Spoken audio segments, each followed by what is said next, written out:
This is a story of madness, greed, and destruction. The legend of El Dorado, the Golden Man, consumed entire nations, drove men to cross oceans, and shattered empires. It is a tale where dreams of unimaginable wealth turned into nightmares of death and ruin. The legend of El Dorado began in the early 16th century, as rumors spread among Spanish conquerors in South America. They heard of a king who covered his body in gold dust and dove into a sacred lake during rituals. The thought of such wealth was irresistible. Gold was not just a treasure, it was power, salvation, and eternal glory. Spain had already conquered the Aztec and Inca empires, seizing enormous riches. But for conquistadors, it was never enough. Stories of a new golden kingdom hidden deep in jungles and mountains promised even greater rewards. The promise of El Dorado became a fire that burned across Europe.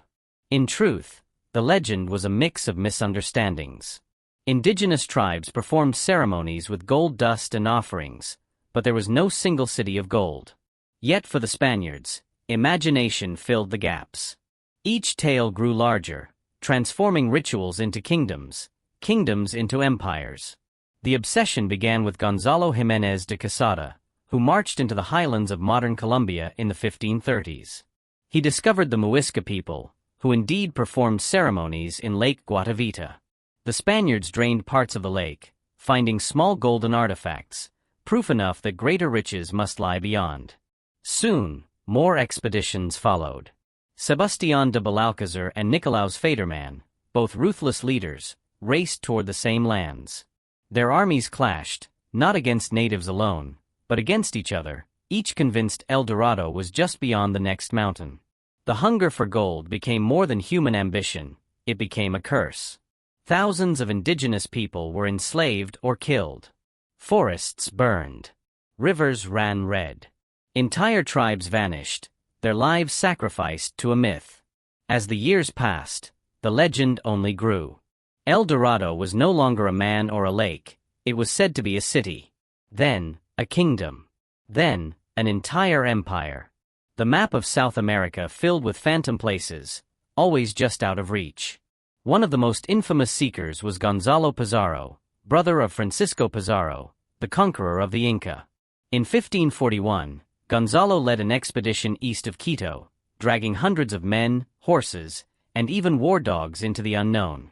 Their goal, to find El Dorado in the endless Amazon. The journey was catastrophic. Supplies ran out. Disease spread. Soldiers starved. To survive, they ate leather roots, even each other. More than half the expedition died. Gonzalo himself barely escaped with his life. Yet the dream of El Dorado did not die with them.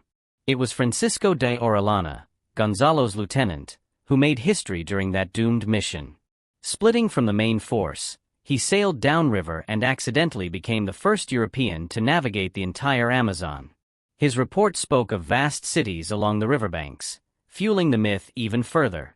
By the late 16th century, El Dorado had shifted again.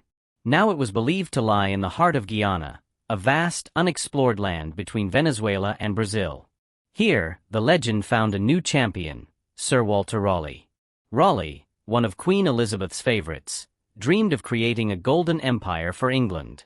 In 1595, he sailed to South America, claiming to have found signs of a magnificent city on the Orinoco River.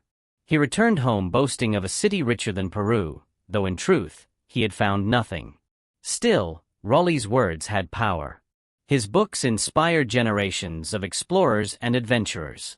Even as Spain and England fought bitter wars, both empires were united by the same hunger, the dream of El Dorado. But behind the dream was only ruin. Countless expeditions ended in failure, with men lost to hunger, disease, or arrows of native warriors defending their lands. The jungles of South America became a graveyard for ambition. For the indigenous peoples, El Dorado was no myth. It was tragedy. Their sacred traditions were twisted into lies by outsiders. Their lands were invaded, their people enslaved, and their cultures nearly erased, all for a kingdom that never existed. Even Raleigh himself paid the price. In 1617, desperate to restore his fortune, he returned to Guyana on another quest for El Dorado. The mission ended in disaster, his men clashing with the Spanish. When he returned to England, the crown had him executed. The curse of El Dorado had claimed another victim. Yet the legend never truly died. 4 centuries afterward, treasure hunters and adventurers continued to search, certain that somewhere in the jungles lay a city of untold wealth. None ever found it. Modern archaeology has revealed part of the truth. There were no golden empires hidden in the jungle, but there were great civilizations. Along the Amazon, vast networks of cities and roads existed, built by native peoples long before Europeans arrived. Disease and conquest destroyed them, leaving behind only fragments.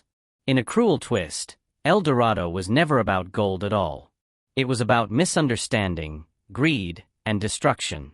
A ceremonial ritual became a myth, and that myth became a curse that shaped history.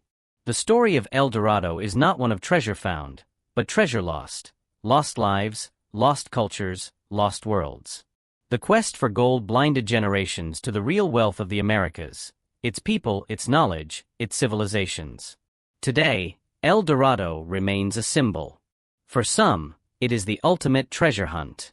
For others, it is a warning that unchecked greed leads only to ruin. In the end, El Dorado was never a place on a map. It was a mirror, reflecting the darkest desires of the human heart.